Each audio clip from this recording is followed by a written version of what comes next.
바울이 부활에 대해서 증거하고 증언하고 그리고 또 많은 사람들한테 예수님이 부활하셨음을 그리고 그 예수님과 함께 모든 믿는 자들이 함께 부활하게 될 것을 다 선포하는 거예요. 그래서 이 고린도전서 15장을 부활장이다 이렇게 얘기를 합니다. 그런데 처음부터 끝까지 부활을 얘기하는데 그 중간에 생뚱맞게 바울이 자기의 신앙을 고백하는 내용이 있습니다. 마치 간증처럼 자신의 신앙을 고백하죠. 너무나 유명한 고백이에요. 뭐라고 고백합니까? 나된 것은 하나님의 은혜입니다. 오늘 우리가 읽은 말씀이죠. 바울이 이렇게 고백을 하는 거예요. 나된 것은 오직 하나님의 은혜입니다. 부활을 얘기하는데 왜 갑자기 생뚱맞게 자기의 신앙을 마치 간증하듯이 고백할까요? 그것은 바울이 부활하신 예수님을 만남으로부터 바울의 인생이 완전히 달라졌기 때문에 그렇습니다. 사실 바울은 예수님이 살아계실 때는 예수님을 믿지 않았습니다. 모르겠어요. 예수님께서 행하시는 기적들을 바울이 봤는지 못 봤는지, 아니면 예수님께서 말씀하셨던 그 가르침들, 천국의 복음들, 그 산에서 말씀하셨던 그 산상수훈의 말씀들, 이런 것들, 이 가르침들을 곁에서 직접 들었는지 어땠는지 이런 건 알 수가 없어요.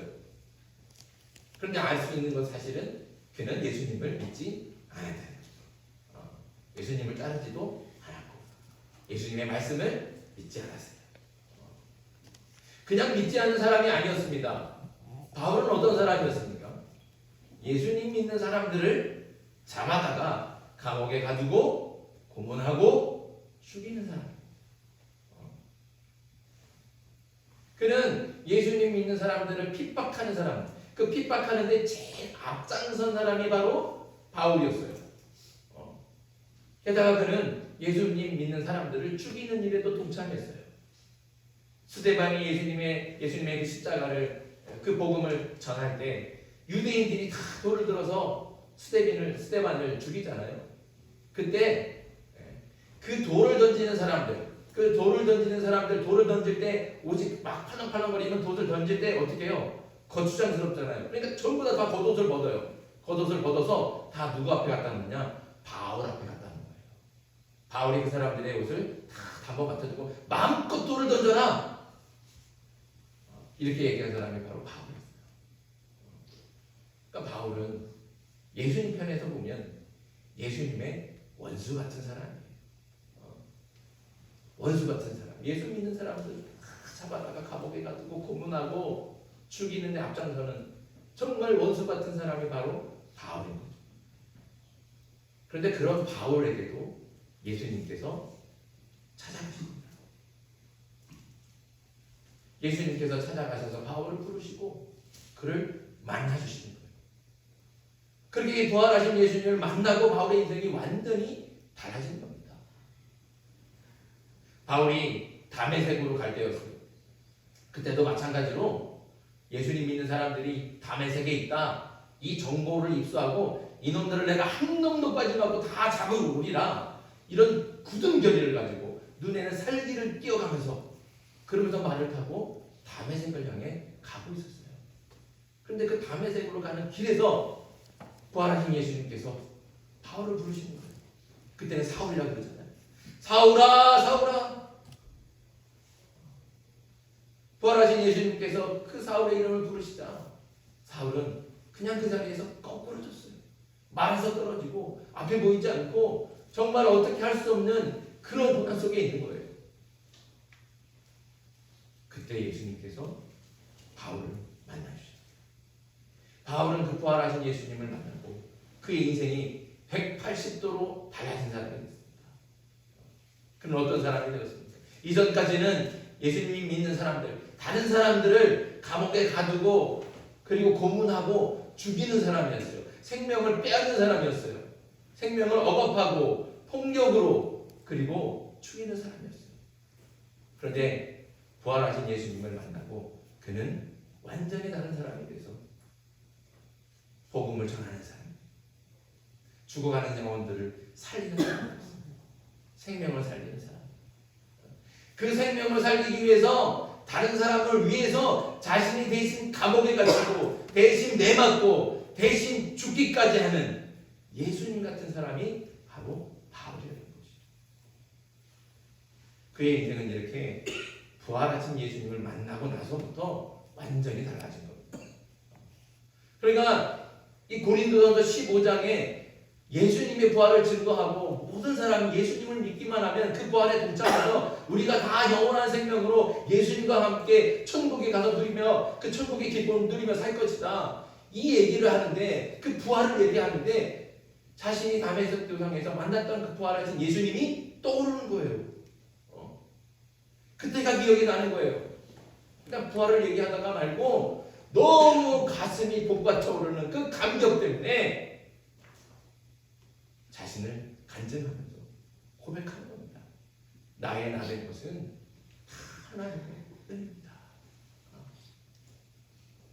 근데 이 고백이 왜 중요합니까? 왜 위대합니까?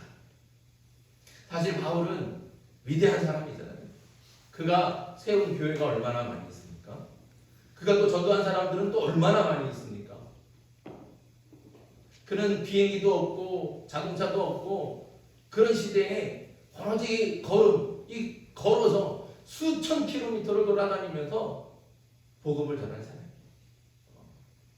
수천 기도를 돌아다니면서 만나는 사람마다 복음을 전하고 가는 데마다 교회를 세우고, 그러면 가는 데마다 교회를 세우고 복음을 전하는데 아무 어려움도 없고 그냥 다 편안하게 그냥 전도하면 다 사람들이 아유 그럼 나 예수님 한번 믿어보겠습니다 다 이렇게 나오나요?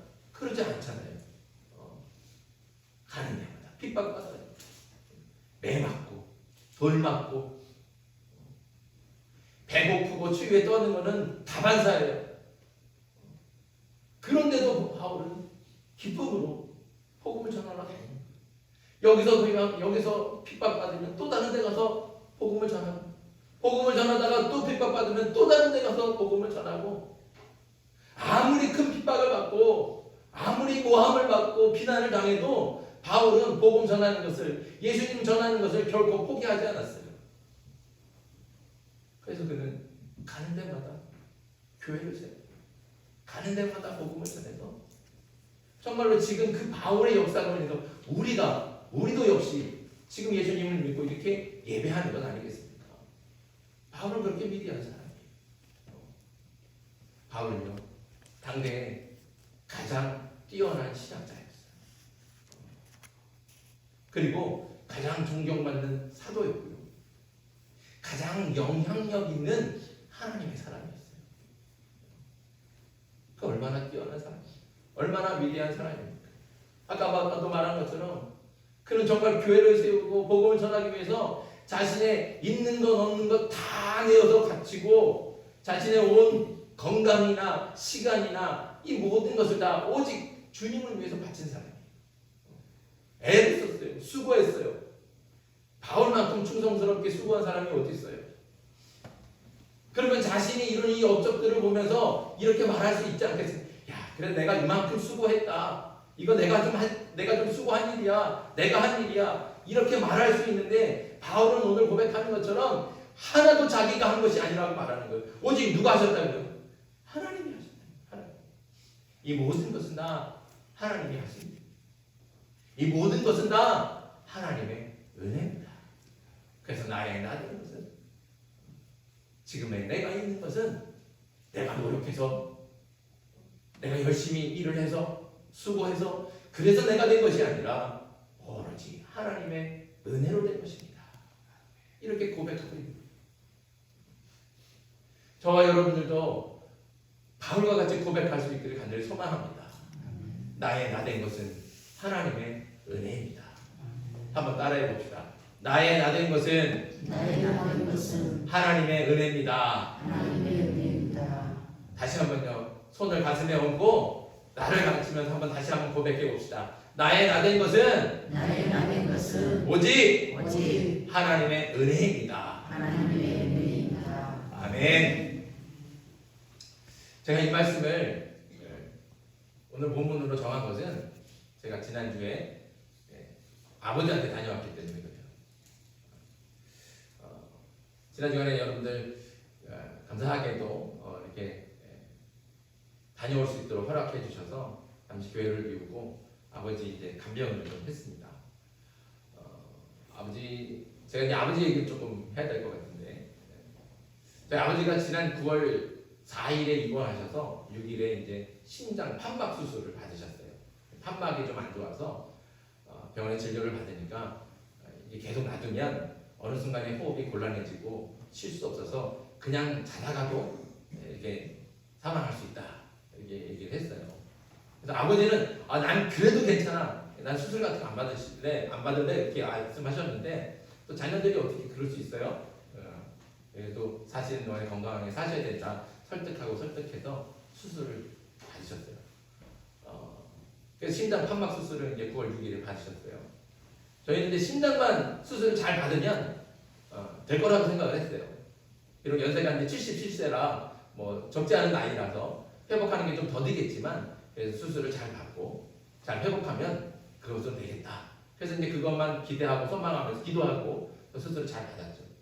근데 심장에서 문제가 생기지 않고 다른 곳에서 문제가 생겼어요. 심장 수술을 받으면서 심장을 멈춰놓은 사이에 장으로 피가 돌지 않아서 장에 괴사가 왔습니다. 그래서 소장에 괴사가 와서 소장에 80cm만 남겨놓고 다 절제하게 됐어요. 소장이 저 이제 이번에 알고 보니까 소장이 굉장히 중요한 장이더라고요. 음식물을 이렇게 먹고 넘기면 그 영양분들을 다 흡수하고 보내는 기관이 소장이 하는 일이에요. 그래서 이 소장을 잘라내면 아무리 밥을 먹을 수 있지만 밥이 소화가 안 된다는 거예요. 그래서 그냥 넘어가고 영양을 흡수하지 못해서 소장이 없으면 이렇게 주기적으로 영양을 주사로 공급하게 된다고 합니다.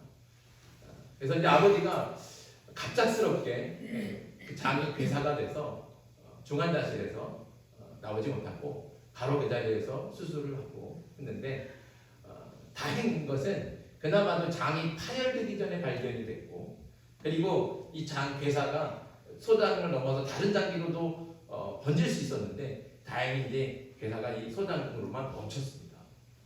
그래서 이제 중환자실에서 한 일주일 동안 계속 계시고 수술하고 경과 보면서 이 정도 괜찮겠다 그래서 일반 병실로 좋아질 줄 알았어요. 다행이다. 근데 일반 병실로 내려왔는데 또 문제가 생겼어요. 이번에는 폐에 문제가 생겼습니다. 폐에 염증이 생겼어요. 물이 차고. 근데 더 설상가상으로 뭐냐면 CP2라고 하는 항생제 내성균이 병원에서 감염이 됐습니다. 그러니까 항생제를 아무리 써도 내성이 있으니까 항생제가 반응을 안 하는 거예요.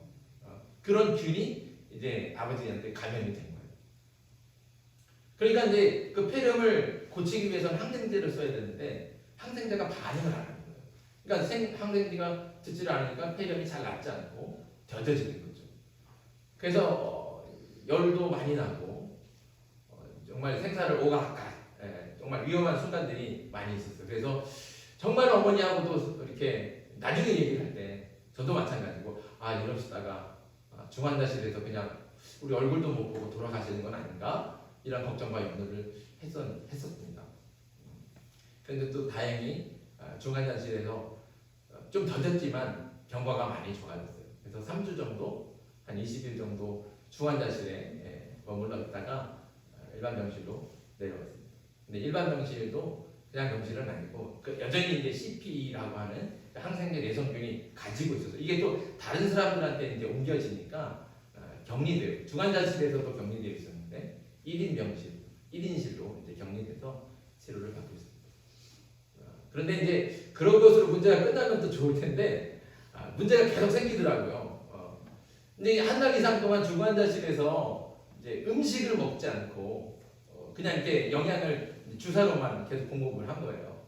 그러다 보니까 아버님이 그 연하 장애라고 하는 것이 생겼어요. 뭐냐면 음식을 입에 넣으면 씹고 그것을 삼키면 그 음식물이 식도로 들어가게 하는 거에는 근육들이 작용을 하는 거예요. 그러니까 음식을 삼키면 이게 기도로 넘어가지 않게 기도가 딱 막히고 음식이 이제 식도로 들어가게 하는 근육이 있어요. 근데 아버지가 계속 아무것도 씹지 않고 아무것도 먹지 않고 그러니까 이 근육이 다 약해져 갖고 음식을 섭취를 하면 이게 식도로 가지 않고 이제 기도로 자꾸 들어가는 거예요. 그러니까 기도로 들어가니까 기도를 막히기도 하고 그 기도를 통해서 다른 장기들이 또 오염이 되기도 하고 그리고 위험하게 되는 거죠. 그래서 지금은 이제 코에다가 관을 삽입해서 그 관이 위로 이제 바로 들어갑니다. 그래서 위로에 있어서 그러니까 음식이라고 하는 것은 그냥 두유 같은 영양식 물로 된 것을 이제 매일 공급하고 있어요. 공급하고 그러다 보니까 이제 계속 여기 근육은 작아지고 그래서 이제 여기 병원에서 나오려면 이 근육을 키우는 운동을 해야 돼요. 그래서 그 연하 장애를 극복할 수 있는 운동을 계속 이제 그 운동이라는 게 다른 게 아니라 혓바닥을 내밀었다, 멈추었다가 옆으로 했다, 이쪽으로 했다 그런 운동을 하는 거예요. 근데 또 이제 계속 중환자실에 침대에 누워 있었다 보니까 다리에 힘이 없어서 혼자서는 걷지를 못하시고 일으켜 세울 때도 옆에서 일으켜 세워야 되고 침대에서 내릴 때 붙잡아야 되고 혼자 걷지 못하니까 다 이렇게 붙잡아야 되는데 그러다 보니까 이제 간병인을 쓰기가 좀 어려웠어요. 그래서 저희가 삼형제가 돌아가면서 이제 간병을 좀 좋아질 때까지 간병을 하게 됐습니다. 그래서 처음엔 둘째가 제일 가까이 있으니까 한 일주일 정도 회사에다가 휴가를 내고 일주일 정도 아버지를 간병했고 그리고 막내가 이제 부산에서 올라가서 또 며칠 간병을 하고 제가 이제 마지막으로 이제 며칠 이렇게 간병을 하고 왔어요. 1인실이요. 아산병원에 계시거든요. 들어가니까요 호텔 같더라고요. 앞에 바다입니다. 이 한강뷰가 쫙 창문이 딱 크게 있는데 밑으로는 올빛 대로가 보이고 그리고 한강 이렇게 건너는 다리들이 보이고 그 건너편으로 야경이 엄청 보였어요. 아버지한테 제가 그랬어요. 보세요, 우리가 어디 이런 데서 있을 수 있겠어요? 여기까지 이렇게 특급 호텔입니다. 그러면서 얘기를 했어요. 아버지가 힘이 없어서 자꾸 이제 밤에 잠을 못 줄 수 있고 그러니까 낮에 자꾸 졸고 이게 악순환이에요. 낮에 자꾸 졸으니까 밤에 또 잠을 못 주무시고 그래서 이제 제가 있는 동안에 낮에 제대로 잠을 자지 못하게 제가 계속 말을 붙였거든요.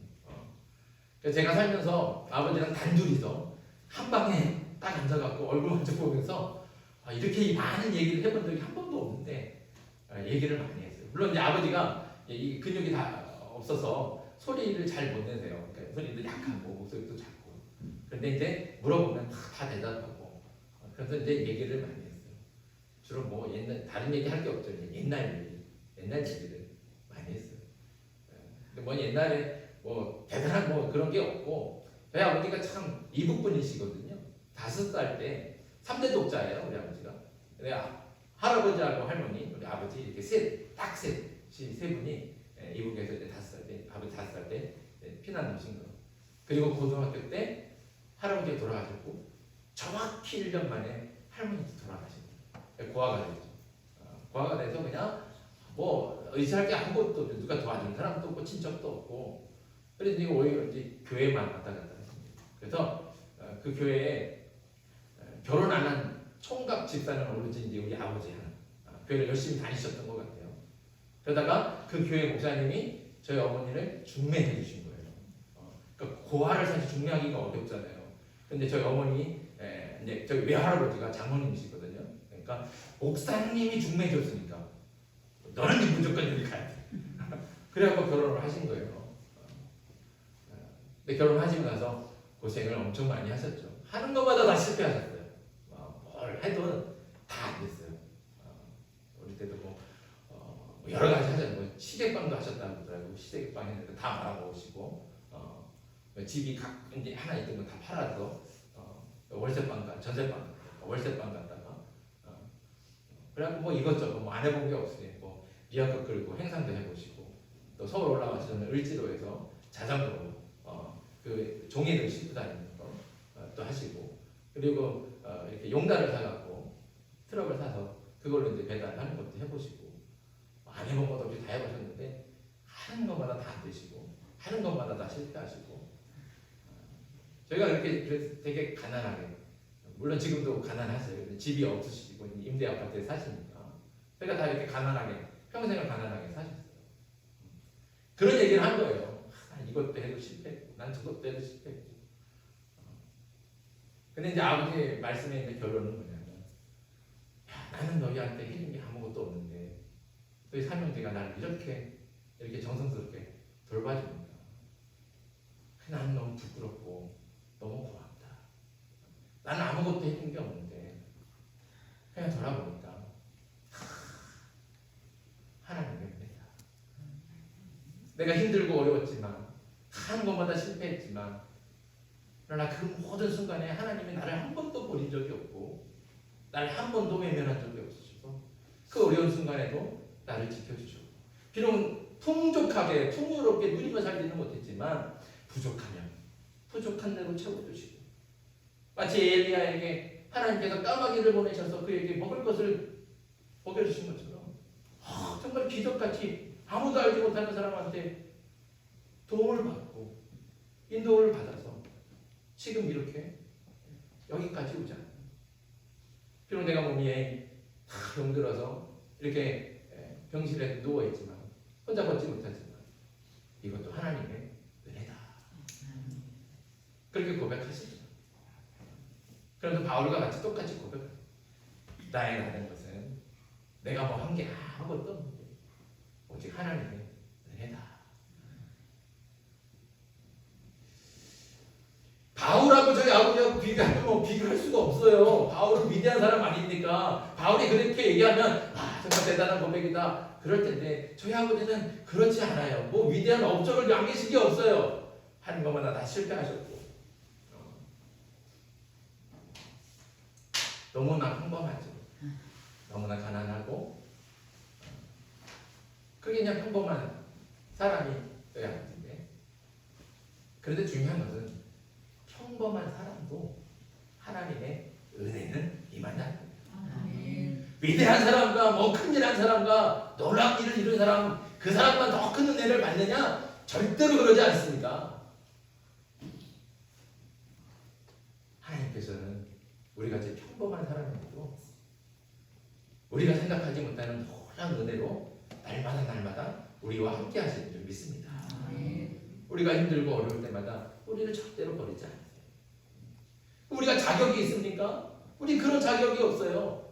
사실은 따져보세요. 우리가 그럴 만한 자격이 있습니까? 제일 중요한 것은 우리는 다 죄인이에요. 우리는 다 죽어 없어져야 되는 거예요. 그런데 하나님께서 우리의 죄를 용서하시기 위해 하나님의 아들을 보내셔서 우리를 대신해서 그 십자가에서 죽게 하셨다니까요. 그 놀라운 은혜를 생각하면 어떻게 감사하지 않을 수가 있습니까? 그 은혜만 있으면 다른 것이 다 필요가 없어요. 저도 마찬가지예요. 제가 처음 은혜를 고백한 때가 경험한 때가 중학교 3학년 여름 수련회. 여름 수련회 때 다들 하잖아요. 철로 역정이라고 하는 프로그램. 막 중간에 막 귀신 분장해갖고 막 튀어나오기도 하고 그때는 막 관에 들어가서 막 못을 박아갖고 막 떨기도 하고 그 철로 역정을 할 때 어떤 코너가 있었냐면 저희 교회 기도원에 이렇게 높은 계단 위에 이제 십자가가 있었거든요. 그 계단 위를 무릎을 꿇고 올라가는 거예요. 무릎을 꿇고 올라가는데 제가 그 무릎을 꿇고 그 계단을 올라갈 때 무릎이 너무 아픈 거예요. 너무 아팠어요. 근데 내가 아픈 게 생각이 안 나고 예수님이 아픈 게 생각이 나더라고요. 예수님께서는 나는 비록 이 계단 무릎으로 올라가는 것 요것만으로도 내가 이렇게 아픈데 예수님께서는 그 골고가 언덕에 큰 무거운 십자가를 지시고 온몸이 다 채찍에 맞아서 다 찢기시고 피 흘리셔서 아무 힘이 없으신데도 그 십자가를 지고 그 골고다 언덕으로 올라가셨다. 누구를 위해서? 나를 위해서.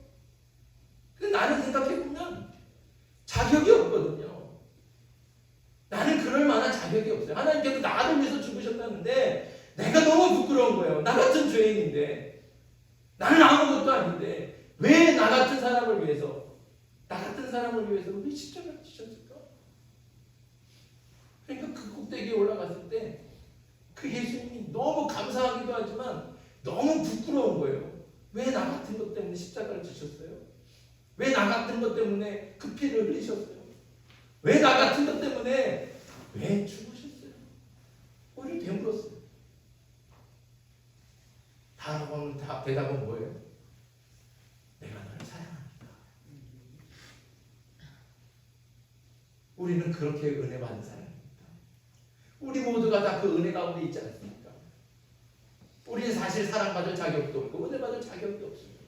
우리 다 죄인이에요. 제가 착해 보이잖아요. 저 나쁜 짓 많이 하고 살았어요. 고등학교 때요. 친구들이랑 놀러 다니면서 슈퍼를 이렇게 막 친구들이 민영은 아저씨하고 이렇게 막 얘기하면서 계산하면서 할 때 저랑 친구들 뒤로 돌아가고 막 사발면이랑 과자랑 뒷주머니 잡고 나오고 청계천에 가면 테이프랑 레코드판이랑 엄청나게 만들어서 파는 백판이라고 그러는데 그런 데 가면 또 애들이랑 가서 또 이렇게 시금쳐도 오고 저 고등학교 들어가자마자 제가 해본 경험들 다 해요. 담배도 피우고요. 술도 먹고. 근데 저 같은 것 때문에 예수님께서 십자가를 주신 거예요. 그 은혜를 기억하니까. 그 은혜를 생각하니까 감사하지 못할 게 없어요. 저와 여러분들도 이렇게 바울과 같이 고백할 수 있길 소망합니다. 그래서 나의 나는 것은 내가 무슨 대단한 능력이 있고 지혜가 있고 열심히 노력하고 수고해서 야 내가 이만큼 잘 살게 됐구나 말할 수 없습니다. 오직 하나님의 은혜인 줄 믿습니다. 우리는 그 은혜를 누릴 자격이 없습니다. 우리 나 죄인이라는 거예요. 그런데도 그 죄인을 살리시기 위해 하나님께서 하나밖에 없는 아들 이 땅에 보내시고 우리를 위해 십자가를 지게 하셨어요. 그 은혜만으로도 만족하고 감사할 수 있는 저와 여러분들에게 소망합니다. 그 은혜를 기억한다면 감사하지 못할 일이 어디 있습니까? 기뻐하지 못할 순간이 어디 있습니까?